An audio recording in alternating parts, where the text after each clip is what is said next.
Assalamualaikum warahmatullahi wabarakatuh. Selamat pagi anak-anak. Waalaikumsalam warahmatullahi wabarakatuh. Pagi Bu. Apa kabarnya hari ini? Semoga baik-baik saja ya. Nah, baiklah, di pelajaran kali ini, di minggu ini kita akan membahas tentang hukum Ohm, di mana sebelumnya kita pernah membahas tentang hukum Kirchhoff. Nah, ini masih berkaitan dengan materi hari ini tentang hukum Ohm. Nah, sebelum memulai pelajaran, alangkah baiknya kita berdoa dulu menurut agama dan kepercayaan kita masing-masing. Berdoa dimulai. Selesai. Nah, adapun tujuan dari pembelajaran ini yaitu tentang hukum Ohm. Di sini Ibu mengharapkan kalian bisa yang pertama itu kalian bisa menjelaskan bunyi dari hukum Ohm itu sendiri. Kemudian kalian bisa menerapkan hukum Ohm itu dalam kehidupan sehari-hari. Kemudian kalian bisa merencanakan dan membuat rangkaian dari hukum Ohm. Kemudian kalian bisa menyajikan laporan tentang hukum Ohm itu sendiri. Nah, karena kita ini masih online, dalam kondisi online, jadi nanti Ibu akan share ke kalian tentang materi percobaan hukum Ohm. Nah, nanti kalian amati dan kemudian kalian simpulkan. Nah, sebelum memulai pelajaran, Ibu ingin bertanya dulu. Coba Ibu ingin bertanya kepada Ella. Apakah Ella pernah memakai kipas angin di rumah? Pernah Bu. Nah, kipas angin itu kan tidak bisa hidup sendiri, pasti harus kita salurkan ke listrik. Nah, jika kita salurkan ke listrik, apa yang terjadi dengan kipas tersebut? Bagaimana Ella? Setahu Ella Bu, kalau kipas dicolokkan ke listrik, sudah tuh nanti kipas-kipas yang ada di kipas angin tuh bakal berputar Bu. Disitulah nanti angin keluar. Nah, benar sekali jawaban Ella. Nah, di sini ada berkaitan dengan hukum Ohm. Nah, di sini Ibu akan menjelaskan sedikit mengapa Ibu mengambil contoh kipas ya. Nah, karena kipas angin itu dapat mengontrol kecepatan hukum Ohm ini berfungsi sebagai mengontrol kecepatan kipas angin di rumah kita dengan menggerakkan pengaturannya ke sana kemari. Nah, di sini ada arus yang mengalir melalui kipas tersebut. Nah, knob yang melingkar di kipas angin itu berupa komponen yang dapat diputar untuk mencapai resistansi variabel pada terminal keluaran. Nah, untuk nilai inputnya tertentu, kita dapat menghitung resistansinya.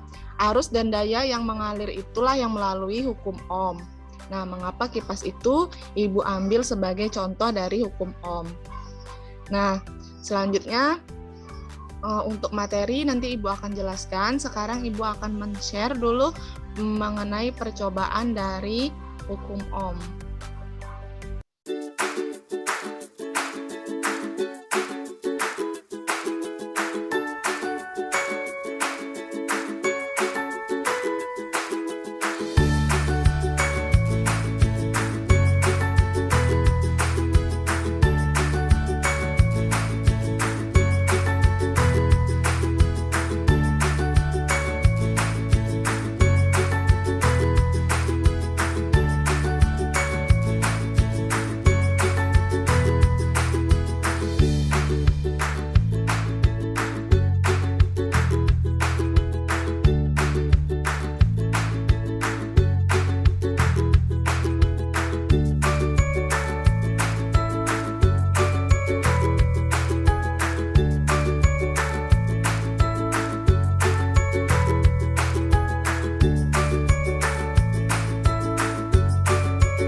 Nah, tadi kan Ibu sudah menjelaskan atau menampilkan video percobaan dari amperemeter.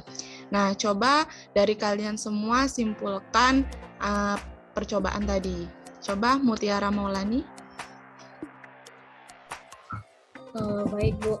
Kesimpulan dari percobaan tadi adalah ketika beban atau hambatan sedikit, maka arus yang mengalir akan besar. Begitu juga sebaliknya. Hal ini sesuai dengan hukum Ohm bahwa arus listrik berbanding terbalik dengan hambatan atau beban. Maka dari itu, ketika hambatannya hanya satu, maka arusnya dapat terdeteksi. Ketika hambatannya lebih dari satu, maka arusnya hampir tidak terdeteksi. Itu, Bu.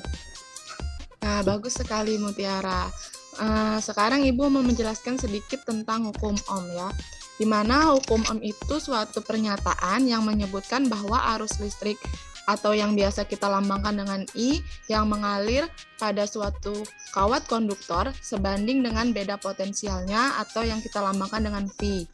Nah, yang diberikan pada ujung-ujungnya. Artinya, semakin besar beda potensial, maka semakin besar pula arus yang mengalir. Nah, tadi kan kita sudah melakukan percobaan, melihat simulasi percobaan. Karena kita online, jadi kita tidak bisa melakukan praktikumnya. Jadi, Ibu tugaskan ke kalian untuk mengamati videonya lagi dan mempelajarinya lagi. Kemudian kalian cari bahan-bahan sederhana dari percobaan tersebut, kemudian kalian kerjakan di rumah. Nah, nanti kalian buat lembar kerja proyeknya, kemudian dikumpulkan ke Ibu, itu dalam bentuk Word. Nah, itu bisa kumpulkan ke ketua kelas. Nah, Ibu rasa materi hari ini cukup sampai di sini. Apakah anak-anak semua ada yang ingin ditanyakan? Bagaimana, Ella? Apa sudah cukup mengerti tentang materi hukum Ohm ini?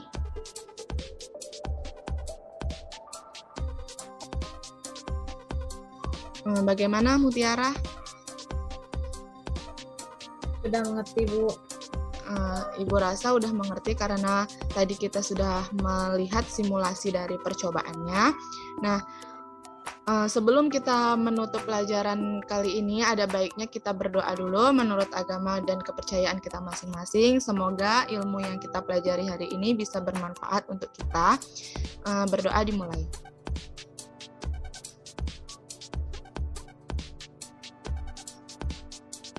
Selesai. Nah, Ibu tutup ya pelajaran hari ini. Sampai bertemu di minggu depan. Jangan lupa tugasnya dibuat dan dikumpulkan. Terima kasih. Wassalamualaikum warahmatullahi wabarakatuh. Waalaikumsalam warahmatullahi wabarakatuh.